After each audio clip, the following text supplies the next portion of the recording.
12th के बाद क्या, ये सवाल है जो आज हर पेरेंट्स के दिमाग में आ रहा होगा जिनका बच्चा इस साल 12th दिया है। आपको पता है नीट के बाद जब MBBS की डिग्री लेके आप निकलते हो तो आपको 50 से 60 हजार की शुरुआती सैलरी होती है और वो सैलरी मैं मात्र 12th पास एक कैंडिडेट है ना उनको भी अर्न करवा सकती हूँ।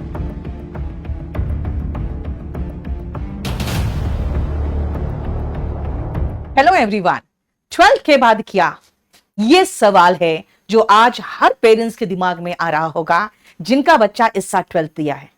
लेकिन उसके साथ साथ आप सोशल मीडिया में बहुत ही भौकाल देखते हो नीट और जेई का, और जो बच्चे आर्ट्स और कॉमर्स लिए हैं उनको तो ऐसा महसूस होता है कि भाई हम तो बस बेरोजगार रह जाएंगे और हमारा कुछ नहीं हो सकता है।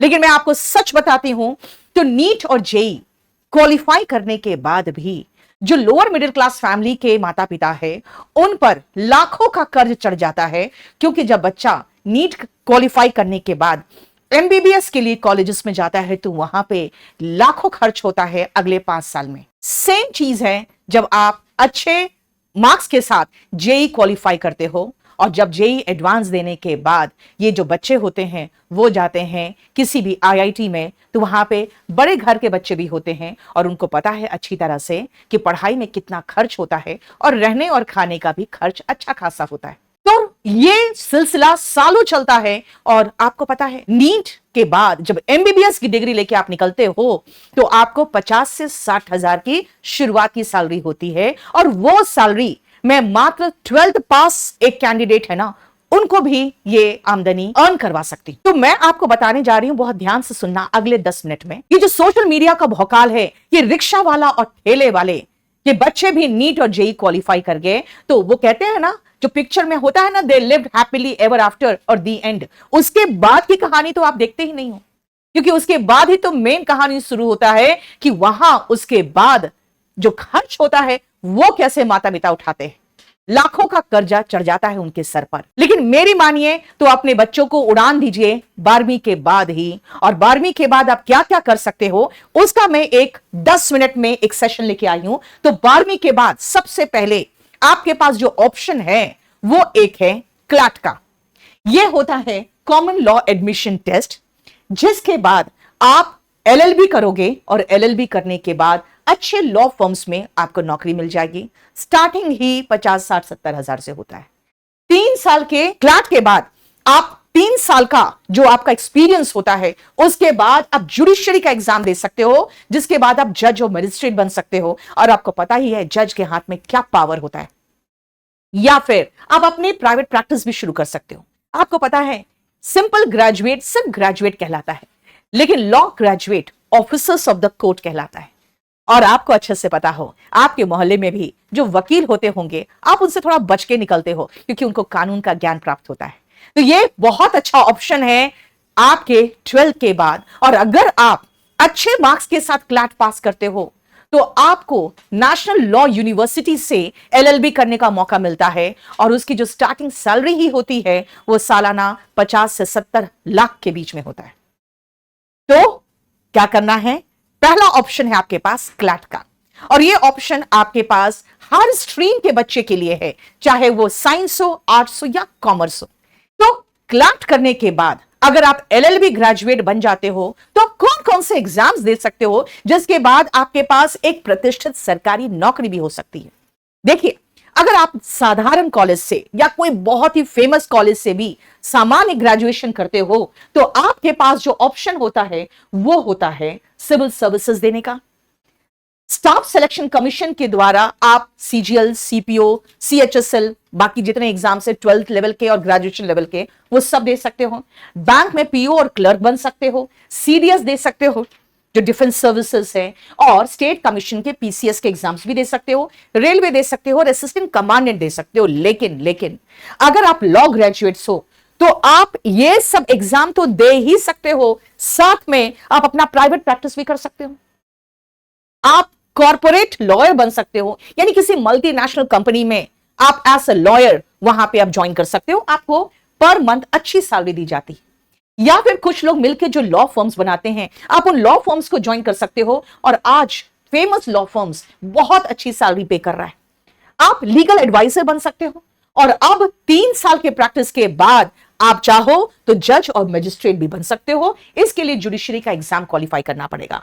आप किसी भी कॉलेज के लेक्चरर बन सकते हो, पब्लिक प्रोसिक्यूटर बन सकते हो, जिसको आप कहते हो ना लीगल जो लॉयर्स होते हैं, जो आपके सरकार की तरफ से, स्टेट की तरफ से जो लॉयर होते हैं वो पब्लिक प्रोसिक्यूटर होते हैं। अब लीगल प्रोसेस आउटसोर्सिंग का भी बहुत बढ़िया ऑप्शन है जो मल्टीनेशनल कंपनीज प्रोवाइड करती है और इसके जरिए आप एक लीगल कंसल्टेंट बनते हो। आपको मेडिएशन और आर्बिट्रेशन में भी आपको अपॉइंट किया जा सकता है और इसको कोर्ट सैलरी देती है।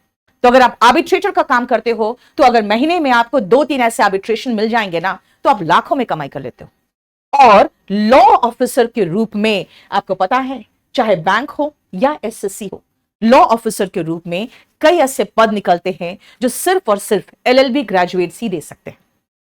अब आती हूं मैं कि ये लॉ ग्रेजुएशन अगर आप करते हो तो आपके पास इतने ऑप्शन है, लेकिन आप एक बात और जानते हो, अगर आप बिजनेसमैन हो तो आप मेरी बात से रिलेट कर सकते हो कि हम अपने कंपनी में अगर बॉस भी है ना तो सिर्फ एक इंसान की सुनते हैं और वो है हमारा सीए।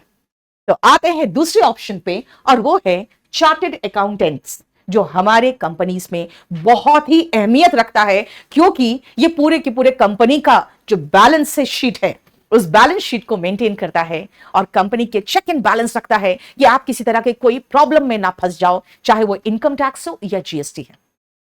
2017 में जब जीएसटी इंट्रोड्यूस हुआ तो उसके बाद से जो चार्टर्ड अकाउंटेंट्स है उनका डिमांड इतना अधिक बढ़ गया कि चार्टर्ड अकाउंटेंट्स बनाने की जिम्मेदारी भी सरकार पर एक प्रेशर की तरह आई।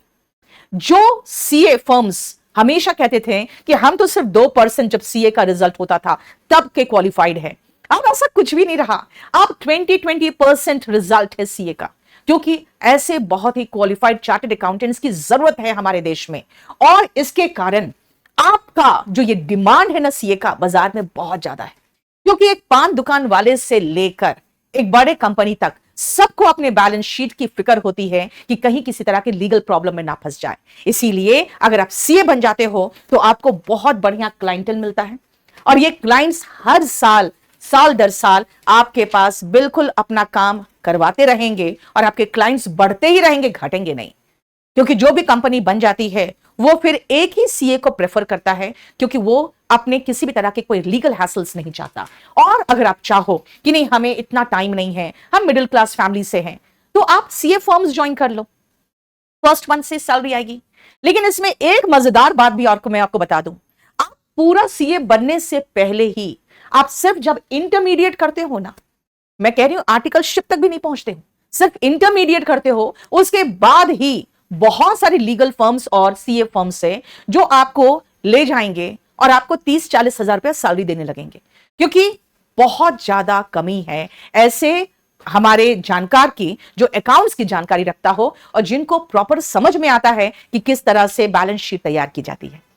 तो आप सीए के अंडर में भी काम करोगे अगर आप सिर्फ इंटरमीडिएट क्वालिफाई कर लेते हो तो सीए फाउंडेशन की सारी जानकारी और क्लैट की सारी जानकारी अगर आपको प्राप्त करनी है तो आप दिए गए नंबर पे जरूर कॉल कर लेना, आपको पूरा डिटेल जानकारी मिल जाएगी। चलिए इसके बाद चलते हैं कि 12 के बाद आपके पास 2 ऑप्शंस होते हैं। एक तो रेगुलर कॉलेज चले जाइए, दिन भर असाइनमेंट्स, होमवर्क, प्रोजेक्ट्स, क्लासेस करते रहिए, शाम को 5 बजे आइए घर और बिल्कुल थक के चूर हो जाइए। फिर आपको घर में होमवर्क करना है, असाइनमेंट बनाना है, प्रोजेक्ट बनाना है और फिर दूसरे दिन कॉलेज जाना है। लेकिन ग्रेजुएशन की जब डिग्री आपके हाथ में आएगी तो सिर्फ मात्र एक डिग्री हाथ में आएगी और वो डिग्री का वैल्यू उतना ही होगा जितना कॉरेस्पॉन्डेंस से करने वाले ग्रेजुएट के हाथ में जो डिग्री होता है ना उतना ही वैल्यूबल होगा। तो आप क्यों ना ये 4 साल हमें दे दीजिए, हम आपको ग्रेजुएशन करवाएंगे BBA, BCA, B pharma, architecture में, या फिर बीटेक भी करना चाहो तो आपको करवा सकते हैं। आप इन सब सालों में ग्रेजुएशन के साथ साथ हमारे साथ सरकारी नौकरी की तैयारी करोगे और सरकारी नौकरी की जब तैयारी करोगे तो जिस समय आपका ग्रेजुएशन कंप्लीट होगा तुरंत ही उसी समय आप तैयार रहोगे। 20-21 साल की उम्र में आप GST inspector, income tax inspector, ministry of external affairs में असिस्टेंट के पद पर या फिर दिल्ली पुलिस में सब इंस्पेक्टर के पोस्ट पर आप तुरंत सेलेक्ट हो जाओगे। क्योंकि आप समझ सकते हो, आप जो अपने 3-4 साल लगाओगे ग्रेजुएशन में, उतने ही टाइम में हम आपकी ग्रेजुएशन के साथ साथ आपकी तैयारी और प्रैक्टिस इस लेवल का करवा देंगे कि फर्स्ट अटेम्प्ट में ही आप क्वालिफाई करोगे।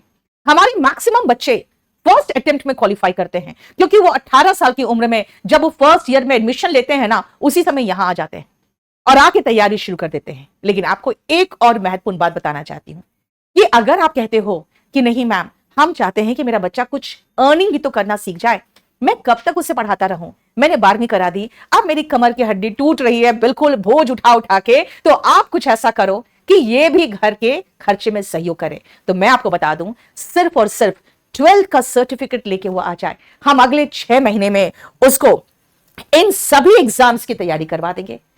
वो चाहे तो 6 महीने के अंदर अंदर शॉर्ट हैंड भी सीख सकता है और उसके साथ साथ स्टेनोग्राफर की भी तैयारी उसकी हो जाएगी।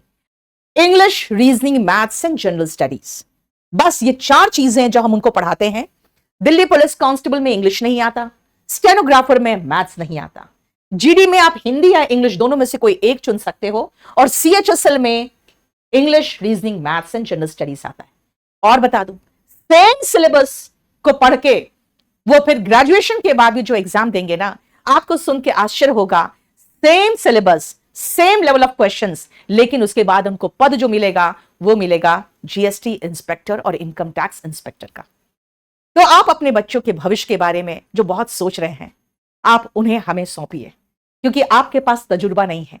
हम 20 साल का तजुर्बा रखते हैं कि किस तरह से बच्चों को प्रॉपर गाइड करके उनको एक सम्मानजनक सरकारी नौकरी में पहुंचा सके, या फिर उनको लॉ ग्रेजुएट बना दे या चार्टर्ड अकाउंटेंट बना दे, और आपके जो सहयोग है आपके भविष्य में वो आपको आराम करवाए और आपकी जगह वो कमाए। याद रखिएगा, सोशल मीडिया हमेशा आपको बहुत लुभावने सपने दिखाता है और हमेशा आपकी गरीबी का फायदा उठाता है। मैं हमेशा कहती हूं कि सोशल मीडिया में गरीबी बिकता है, तो गरीबी यहां पे मुझे बेचना नहीं है। मैं आपके हालात को समझती हूं और मैं चाहती हूं आपका बच्चा जल्द से जल्द एक सम्मानजनक स्थिति में पहुंच जाए, जहां पे वो घर की आमदनी में भी सहयोग करे। Thank you so much.